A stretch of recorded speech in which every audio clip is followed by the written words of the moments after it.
La prière, le jeûne, ce n'est pas une punition. Dieu a dit qu'il y aura une malédiction pour celui qui dit que c'est un fardeau ou que si c'est une charge. Jérémie 23, j'ai lu les versets 33 à 40. Cela s'oppose à Matthieu 11, 30 qui dit « Car mon joug est doux et mon fardeau léger. » Donc vous ne pouvez pas vous permettre d'accuser Jésus. Je vous ai rappelé ce qu'on nous dit dans Romains 8, 18, 19. C'est juste un rappel. C'est Paul qui dit que les souffrances du temps présent ne sauraient être comparées à la gloire, n'est-ce pas, à venir qui sera révélée pour nous. Donc il y a une gloire à venir quand tu t'investis ainsi. Dans Romains 8, 18 à 19, j'estime que les souffrances du temps, il ne vous parle pas de la persécution. Il ne vous parle pas de la maladie. Il parle du coût que tu payes plutôt, le prix que tu payes, le sacrifice qui est le tien. Il dit ce n'est pas comparable à la gloire qui va arriver. Il dit aussi, la création attend-elle avec un ardent désir la révélation du Fils de Dieu. Payer le prix pour permettre à la création de voir la révélation du Fils de la fille de Dieu que tu es. Beaucoup de gens, si vous n'arrivez pas à la dimension où Dieu vous attend, la création va vous combattre. Elle va vous combattre parce qu'elle ne vous reconnaît pas. Luc 2, 37, s'il vous plaît. Restez veuve. Elle ne quittait pas le temple et elle servait Dieu nuit et jour dans le jeûne et la prière. J'ai découvert ces derniers jours que c'est un ministère. Le jeûne et la prière est un service qui est rendu à Dieu. Pourquoi on dit que c'est un service qui est rendu à Dieu? Parce que si elle est dans le jeûne et la prière, qu'elle sert Dieu, c'est-à-dire elle se bat pour l'intérêt de Dieu. Le jeûne ne bénéficie en rien à Dieu en tant que Dieu. Non, il n'a pas besoin. Le jeûne, c'est pour nous-mêmes. Mais regarde, si tu deviens la femme que Dieu veut que tu sois, tu feras donc ce qu'il veut. Donc quelque part, tu aurais fait ça pour le servir. Je vais dans Matthieu, chapitre 9, versets 14 à 15.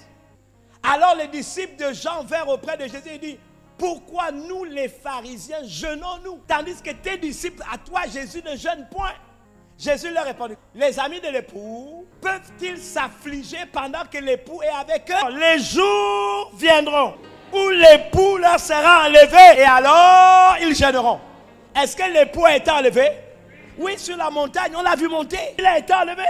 L'église est devenue veuve. Et la dispensation du jeûne a été instituée. Tant qu'il n'est pas revenu, nous sommes affligés de son absence. Mais nous jeûnons pour que spirituellement, quand nous opérons, c'est comme s'il est encore là.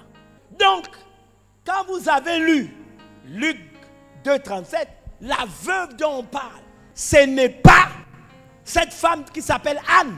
C'est l'église. Regardez ce que ça va nous apporter maintenant à partir du verset 16. Personne ne met une pièce de drap neuf à un vieil habit, car elle emportera une partie de l'habit et la déchirure serait pire. Bon, sautons. Continuons avec le verset 17. On ne met pas non plus du vin nouveau dans des vieilles outres. Autrement, les outres seront, le vin se répand et les outres sont perdues. Mais on met le vin nouveau dans des outres neuves et le vin et les outres se conservent. Dieu n'est pas statique. Est-ce que c'est lui qui dit qu'il change les temps et les saisons? Donc pourquoi tu veux être statique? Lui là, il change les temps et les saisons. Quand une nouvelle saison vient, il envoie une nouvelle dispensation. Il envoie une nouvelle onction. Et s'il envoie une nouvelle onction, tu ne peux pas avoir le même revêtement. Si tu gardes le même revêtement, tu vas mourir. D'ailleurs, c'est écrit dans la Bible. Qu'est-ce qu'on nous dit par rapport à Samuel? On dit que chaque année, sa mère, qu'est-ce qu'elle faisait? Elle lui apportait quoi? Une nouvelle robe. Mais si vous regardez bien le texte, on dit, il ne laissait pas tomber une seule parole de Dieu à terre. Et parce qu'il était fidèle, il ne jouait pas avec la parole. Alors, c'est quoi cette tunique qu'on lui amenait chaque année? C'était simplement la preuve que son onction augmentait chaque année. Samuel savait que l'onction d'hier ne va pas marcher demain. Donc, quand je prie et je jeûne, c'est simplement pour avoir un nouveau revêtement, pour pouvoir opérer avec la dispensation de la saison. Donc, ce n'est pas une punition. Oh. Vous savez ce que je voudrais vous dire? La requête, je vous l'ai dit hier, elle est accordée, mais le service est récompensé. Il dit, vous servirez l'Éternel et je bénirai. Il ne dit pas, tu prieras et tu demanderas et tu te mettras à genoux. Non. Vous servirez l'Éternel, votre Dieu. Le et, c'est une conjonction de coordination.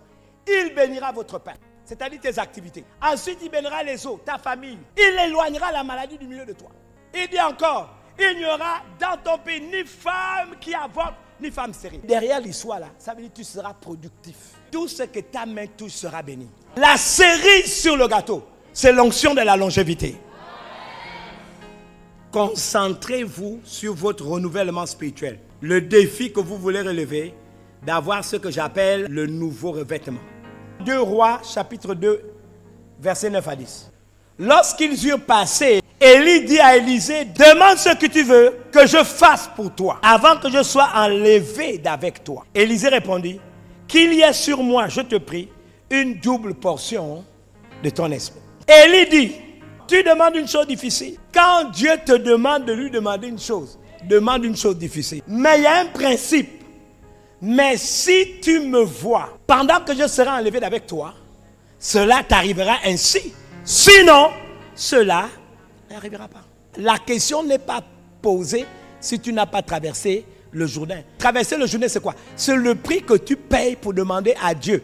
Ou du moins, le prix que tu payes pour entendre Dieu te demander, demande ce que tu veux. Cette question ne la pose pas à quelqu'un qui cherche son confort. Donc ton Jourdain là que tu traverses, c'est le prix que tu payes là. C'est difficile, c'est tumultueux. Tu es en train de traverser le Jourdain.